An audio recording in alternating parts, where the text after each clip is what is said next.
21 দিনের ভিতরে তার সাজা শাস্তি নিশ্চিত হবে এবং সেটা কার্যকর হবে এবং কোন রেপিস্টের কোন মামলায় কোন কোর্ট জামিন দিতে পারবে না।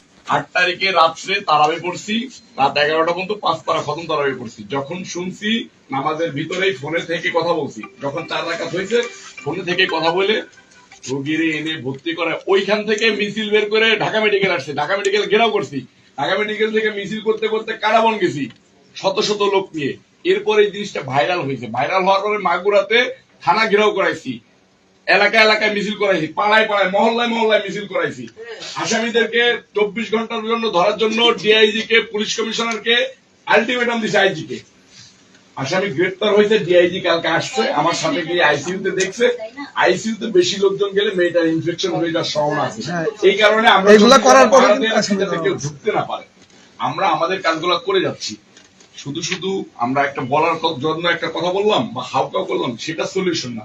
সলিউশনটা আপনাদের সাথে নিয়ে আমাদের একসাথে মিলে দেশটা যেভাবে স্বাধীন করছি এইভাবে আমরা এটা নিশ্চিত করতে হবে যে একটা রেপিস্ট 21 দিনের ভিতরে তার সাজা শাস্তি নিশ্চিত হবে এবং সেটা কার্যকর হবে এবং কোন রেপিস্টের কোন মামলায় কোন কোর্ট জামিন দিতে পারবে না।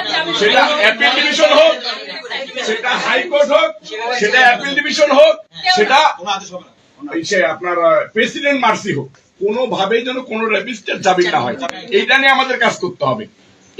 এই মামলাটা, এই যে আসিয়ার যে ঘটনাটা, এটা অলরেডি আসামি গ্রেপ্তার হয়েছে। এই আসামি যাতে কখনো জামিন না হয়, 21 দিনের ভিতরে যাতে তার বিচার নিশ্চিত হয়, সেইটা এই উপদেষ্টার কাছে আমাদের আবেদন।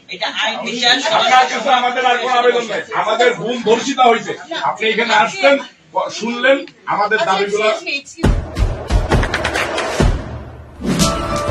দেশে দেশে সবার সাথে দ্য নিউজ।